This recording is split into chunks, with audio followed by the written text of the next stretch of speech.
Hola y bienvenidos a la entrevista de France 24. Mi invitado de hoy es uno de los hombres más famosos de nuestros tiempos por filtrar información, un hombre que reveló la existencia de los programas de vigilancia masiva de Estados Unidos que espiaban a ciudadanos de todo el mundo, Edward Snowden, exagente de la CIA y contratista de la Agencia de Seguridad Nacional, la NSA. Edward Snowden, gracias por estar con nosotros. Gracias por invitarme. Es un placer. Más de 6 años después de sus revelaciones, ¿sabes si los programas de vigilancia de la NSA han sido revisados?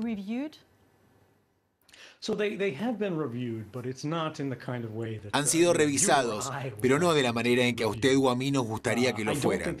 No creo que los programas hayan sido examinados con la mirada puesta en reformas significativas a un nivel profundo y sistemático. Lo que hemos visto son cambios en las leyes en Estados Unidos y en otros países alrededor del mundo también. De hecho, para tratar de legitimar la vigilancia al ponerla sobre una base legal más sólida. Particularmente en Estados Unidos, por ejemplo, la NSA y su programa de vigilancia masiva con respecto a los registros telefónicos que antes tenía el gobierno, recolectando los registros telefónicos de todos y almacenándolos dentro del gobierno, así que el gobierno podía escudriñar y mirar todo lo que quisiera. Aprobaron una ley llamada Freedom Act que cambió esto y lo hizo explícitamente ilegal, lo cual ya estaba prohibido por la Constitución, pero ellos estaban violando esa ley y eso es, por supuesto, lo que revelé en el 2013. Sin embargo, lo que han hecho para mantener el mismo tipo de espionaje es hacer una especie de pacto del diablo con las compañías de telecomunicaciones, donde les dicen, nosotros, el gobierno, ya no almacenaremos estos registros, sino que queremos pedirles que guarden los registros de todos sus clientes, de todas estas llamadas telefónicas, y luego, cuando queramos esos registros, cuando queramos investigar la vida privada de alguien, simplemente tendrían que facilitarnos todo eso. Así que en términos de lo que significa para la persona promedio, el gobierno sigue espiando básicamente a todas las personas que quiere y a una escala bastante extrema. Pero ahora tenemos un poco más de participación de los jueces. Es un avance, pero por supuesto está lejos de ser suficiente. Usted dijo en 2013, en la primera entrevista que dio después de sus revelaciones, que su mayor temor sería que nada cambiara después de esas filtraciones de información. ¿Siente que hoy ha cambiado algo? Absolutamente. Cuando hice público los documentos y estaban haciendo esa declaración, estaba hablando en el contexto de toda esta historia sobre la vigilancia y la recopilación de información, el monitoreo a gran escala, la recopilación de perfiles de la vida privada de todos, tanto por parte del gobierno como por parte de las empresas. Pensé que esta sería una historia de 2 semanas, porque los medios de comunicación perderían muy rápidamente el enfoque y el gobierno actuaría para suprimir el reportaje de esta información. Y lo que realmente vimos fue que todos los intentos del gobierno de ocultar esa información o explicar sus abusos, o lo que en realidad condujo, fue a más reportajes e interés. Y ahora todo el mundo entiende en general lo que está sucediendo. Ahora, el problema es que tener una comprensión general de algo que es tan técnico y complejo no es suficiente para protegerse a uno mismo. Pero lo que realmente ha cambiado más drásticamente entre el mundo de 2013 y el mundo de hoy es que todo el mundo es consciente de que Facebook tiene malas intenciones, Google tiene malas intenciones, que todas estas empresas están tratando de moldear e influir no solo en nuestras sociedades, sino también en nuestras vidas, nuestros hábitos, cualquier tipo de comportamiento general que tengamos de una manera profundamente dirigida y personal.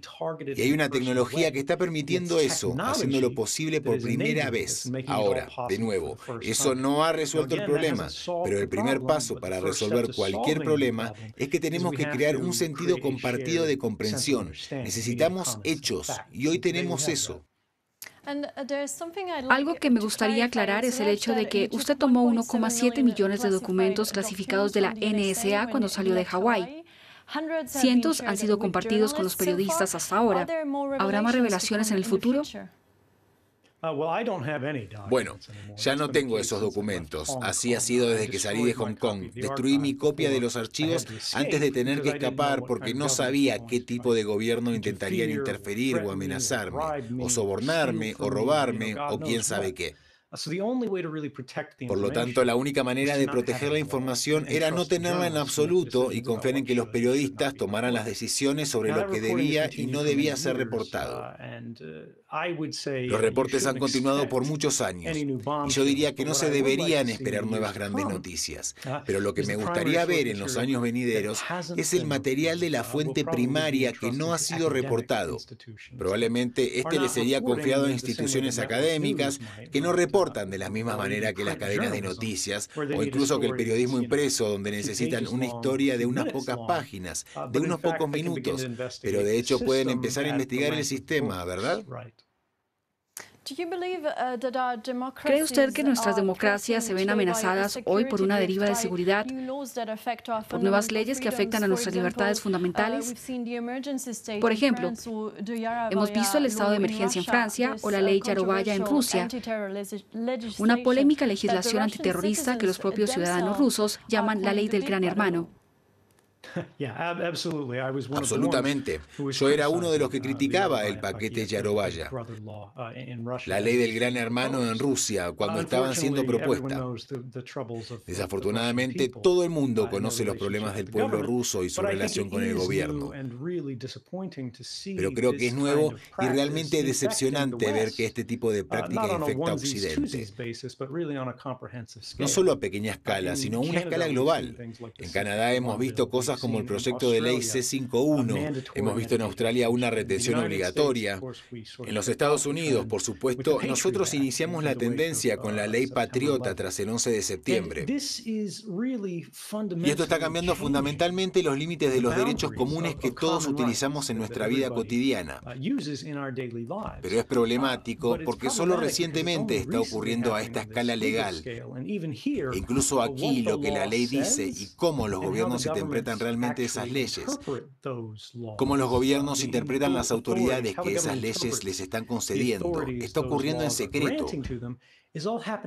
por lo que tenemos una comprensión muy limitada de lo que nuestros gobiernos están haciendo exactamente, tanto en contra de nosotros a nivel nacional como nuestro nombre a nivel internacional. Y acerca de la encriptación de datos, ¿están protegidos o la NSA ha encontrado una manera de leer nuestros mensajes, de seguir nuestras conversaciones personales y privadas? Por ejemplo, ¿es seguro comunicarnos en aplicaciones populares como WhatsApp? El cifrado fuerte funciona, lo sabemos. Sin un cifrado fuerte no podría haberme comunicado con los periodistas y salirme con la mía, pero lo hice. Sin embargo, la encriptación no es la respuesta a todos los problemas de seguridad. En Internet, las personas que están usando mensajes encriptados no entienden realmente que incluso si envían una comunicación perfectamente blindada, piense en un camión blindado en una carretera, no puede ver lo que lleva adentro, no sabe lo que transporta, pero aún así sabe de qué edificio salió y en qué edificio se detuvo. Y esto es análogo a cuando su teléfono contacta a otra persona. WhatsApp, que ahora es propiedad de Facebook, se está oponiendo agresivamente a la privacidad de sus clientes, lo que supone un gran cambio con respecto a cómo funcionaba cuando era más privada, lo que significa que van a decir, no necesariamente podemos leer tus mensajes directamente cuando utilizas nuestro servicio de mensajería, pero lo que sí podemos hacer es ver a todos con los que estás hablando, la frecuencia con la que estás hablando con ellos, y de ahí podemos derivar un gráfico social no solo de ti, sino de todos los que usan nuestra plataforma. Y de ahí, ojalá, un porcentaje significativo de todo el mundo. Y de nuevo, eso es algo peligroso que no deberían estar haciendo y no debería ser legal que lo hagan en primer lugar. Algunos lo han llamado traidor, otros patriota, o un héroe que pelea contra el Gran Hermano. ¿Usted cómo se describiría?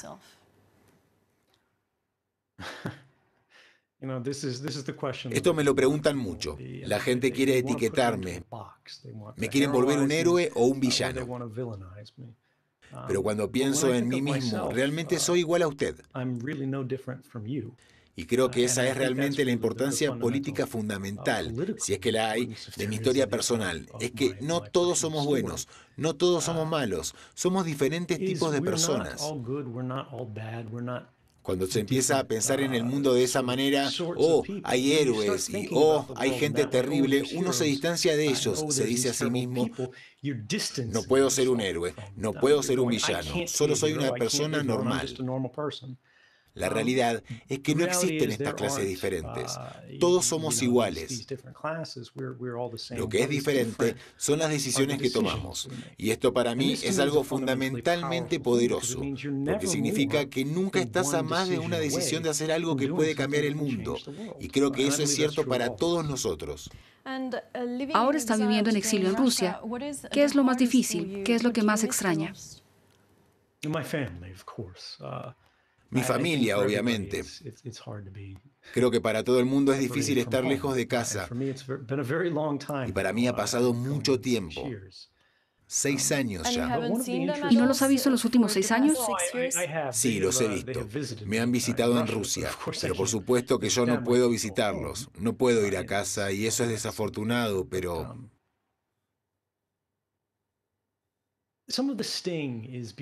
Algo que tiene esta situación es ser sacado del exilio por la tecnología, por la forma en que nos comunicamos hoy.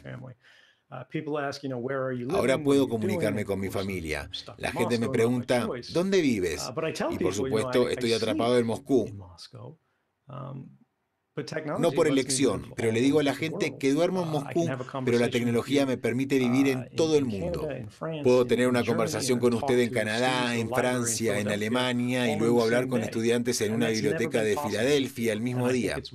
Y eso nunca ha sido posible antes. Y creo que realmente está empezando a limitar el poder del exilio como herramienta de los gobiernos para silenciar.